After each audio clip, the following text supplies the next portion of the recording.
একদিন কষ্ট টাকাকে বলল, তুমি কত ভাগ্যবান, তোমাকে সবাই পেতে চায়, আর আমি কত অভাগা, সবাই আমার থেকে দূরে যেতে চায়। তখন টাকা কষ্টকে খুব সুন্দর একটা উত্তর দিল, ভাগ্যবান আমি নয়, তুমি। তোমায় পেয়ে সবাই আপনজনদের পেতে চায়, আর আমায় পেয়ে সবাই আপনজনদের ভুলে যায়।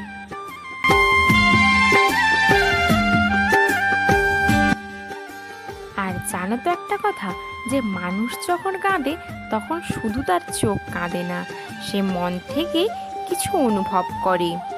কি তার কাছ থেকে ছিনিয়ে নেওয়া হয়েছে, সে ওটা হারিয়ে ফেললো। জানো, চোখ তো শুধু বাইরে কাঁদে, কিন্তু ভেতরের মনটা ভেঙে চুরমার হয়ে যায়। মানুষের এটা অভ্যাস, না পেলে ধৈর্য ধরে না, আর পেয়ে গেলে কেয়ার করে না।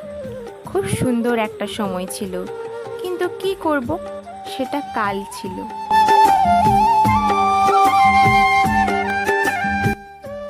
নমস্কার আমার প্রিয় বন্ধুরা, শুভ সকাল। কি অবস্থা, কেমন আছো তোমরা সবাই? আশা করছি যে যেখানেই আছো সকলে ভালো আছো এবং সুস্থ আছো।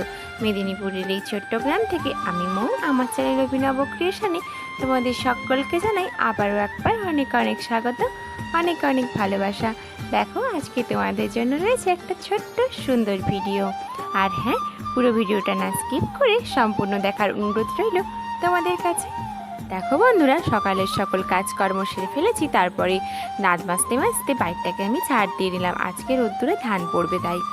আর তারপরে দেখো সবাইকে চা করে দিলাম। আর হ্যাঁ, আমার সুস্থ শরীর তো এখন ব্যস্ত হয়ে গেছে, তার জন্য দেখো তার আগে আমি চা করার আগে সকাল সকাল ওই যে খালি পেটে আমাকে খেতে হয় গ্যাসের বড়ি, তার জন্য আমি একটু গরম জল করেই খাই। গরম জলটা খেলে একটু অম্বলটা কম হয়, তার জন্য। তারপর সবাইকে চাটা খেতে দিয়ে তারপরে এই যে দেখো বাবা ধান বস্তাগুলো এখানে এনে দিচ্ছিল, আর আমি কি করলাম, জাল পেতে নিয়ে ওই ধান বস্তার ধানগুলোকে মেলে দিচ্ছি এখন পাটা দিয়ে।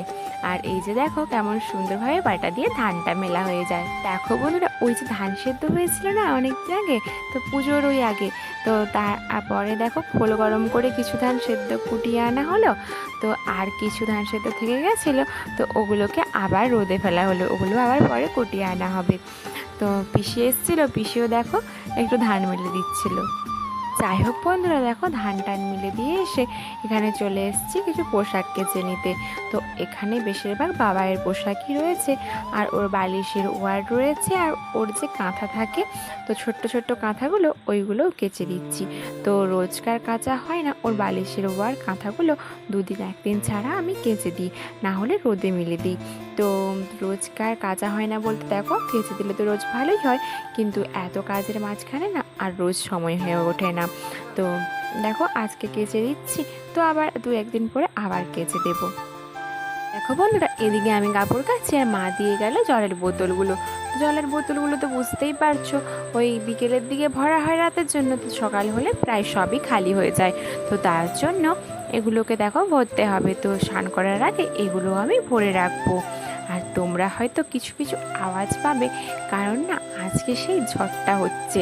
তো যে ঝড়টা হওয়ার কথা ছিল, তো আজকে সেই ঝড়টা হবে। তো আমি যখন ভয়েস ওভার দিচ্ছি, তো ঝড়টা শুরু হয়ে গেছে, তো দুপুর থেকেই প্রায় ঝড়ের নিশানা চলে এসছে। তো তোমরা একটু প্লিজ অ্যাডজাস্ট করে নিও। তো যাই হোক বন্ধুরা, দেখো তোমাদের সঙ্গে গল্প করতে করতে আমার কাপড়গুলো কাচা ধোয়া হয়ে গেল। তো এরপর দেখো কাপড় মেলনা যে তারটা রয়েছে, তাতে মেলে দেবো কাপড়গুলো। কাপড় নয়, বাবার ছোট্ট ছোট্ট জামাগুলো। আর ছোট্ট ছোট্ট জামাগুলো দেখো দূর থেকে কত সুন্দর লাগছে। আর ওর গামছাটাও না নোংরা হয়ে গেছিলো, নোংরা ঠিক না, ও তো ছোট্ট মানুষ, বেশি একটা ইয়ে হয় না, চান করানোর পরে যে গামছাটা দিয়ে গা মোছানো হয়, সেই গামছাটা আমি কেচে দিয়েছি। দেখো বন্ধুরা, ওই তারটাই না সব জামাগুলো ধরলো না, বরমশায় দুটো একটা জামা ছিল, আর ওই কাঁথাগুলো ছিল। তো ওই দিকে দেখো পেছনের দিকটাতে চলে এলাম এগুলো মেলতে। তো পেছনের দিকের এই যে এসবেস্টারগুলোতে মেলে দিলে খুব তাড়াতাড়ি না কাঁথাগুলো একটু তো হালকা মোটা, তো ওটা না শুকনো হয়ে যাবে তাড়াতাড়ি। আর দেখো এখন চলে এসেছি কলপাড়ের জলগুলোকে ভরে নিতে। তো দেখো বোতলগুলো সব ভরে নিচ্ছি, নিচ্ছি একে একে। আর ট্যাঙ্কিটাও না আমি ফুল করে রেখে দেবো।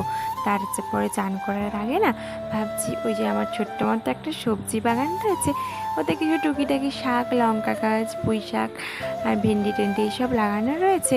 তো খুব একটা বেশি ফলন হয় না, তো যেই টুকিটাকি হয় আর কি। তো তাও না সেই ঘাসে না পুরো ভরে গেছে।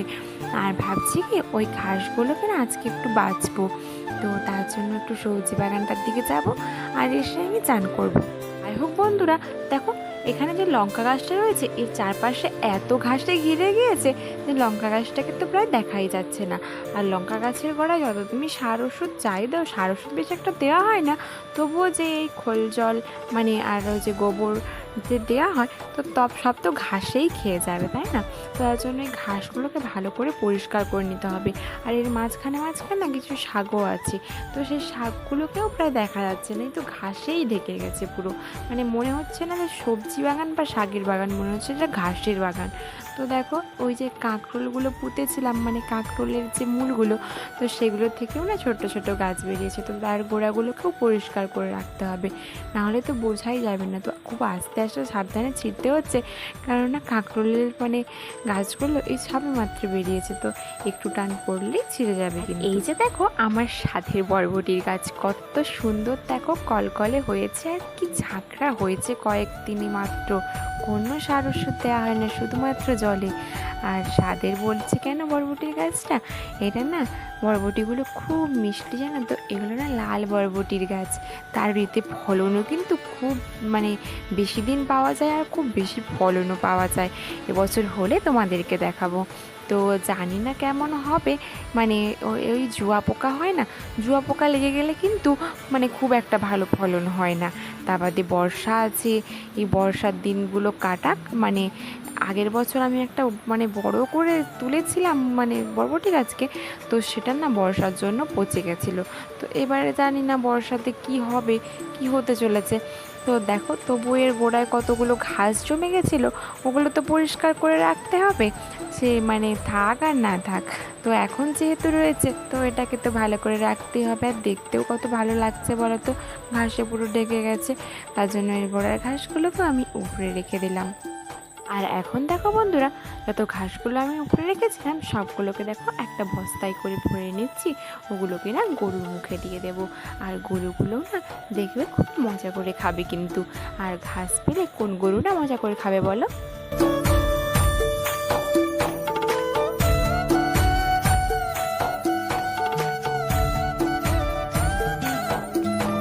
বন্ধুরা, কলপাড়ে আমি আমাদের যে ভাত রান্না করা হয় সেই হাঁড়িটাকে না রেখে গিয়েছিলাম।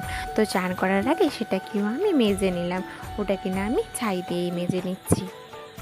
তারপর চান টান সেরে নিয়ে এসে দেখো পেছনের দিকটাতে আমাদের একটা তার টাঙানো রয়েছে, তো ওই দিকে দেখো আমার কাপড়টা মেলে নিলাম।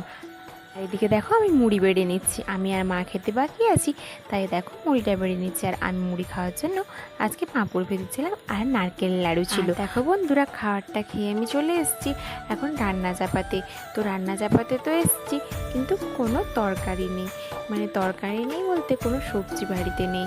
তার জন্য মা মানে পুঁই শাক আমাদের বাড়িতে যে হয়েছিল বাগানে, তো কিছু মা কেটে এনে একটু কুটে রেখেছে, ওটা একটা তরকারি করব।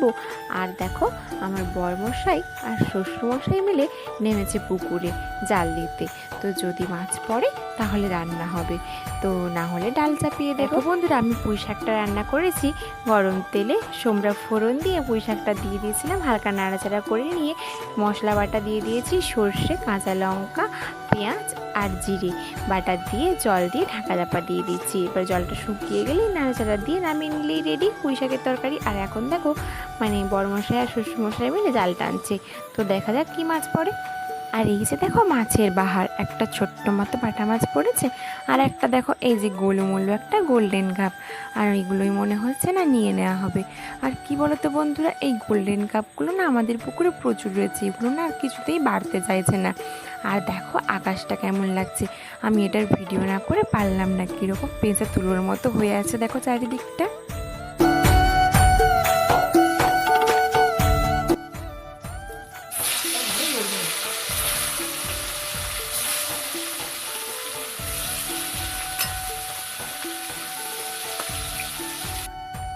আর দেখো বন্ধুরা, ওই মাছগুলোই না নিয়ে নেওয়া হলো, আর না কোনো মাছ পড়লো না তেমন।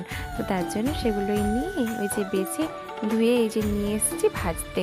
তো দেখো ভাজা প্রায় হয়ে এসছে। আবার মাছের ডিম রয়েছে জানো তো, তো মাছের ডিমেরগুলো না আবার বড়া করতে হবে। তো ভাবছিলাম যে মাছের ডিমটা রেখে দেবো সন্ধ্যার জন্য, কিন্তু যা গরম পড়েছে তো মাছের ডিমটা নষ্ট হয়ে যাবে, তাই মাছের ডিমটা এখন ভেজে নেবো।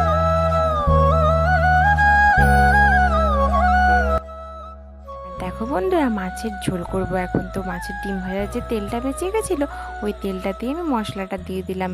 একটু পেঁয়াজ, একটু আদা জিরেকে বেটে নিয়েছিলাম, আর তার সঙ্গে একটু হলুদ লঙ্কার গুঁড়ো দিয়ে দিয়েছি। তো দেখো একসঙ্গে সব মশলা দিয়ে কষিয়ে নেব। তারপরে দেখো ভালো করে কষানো হয়ে গেলে জল দিয়ে দিয়ে অল্প করে ফুটে এলেই মাছটা দিয়ে ফুটিয়ে নামিয়ে নেব। এতে না আমি আর কোনো আলু টালু কিছুই দেবো না। তো এখন দেরি হয়ে গেছে, বেলার মাথায় এই ঝোলটাই শুধু হবে। দেখো বন্ধুরা, সেদিন যে বলেছিলাম বাবা এসে জ্বালানি দিয়ে গেছিলো, সেই ভিডিওটা দেখো আজকে দিয়ে দিলাম।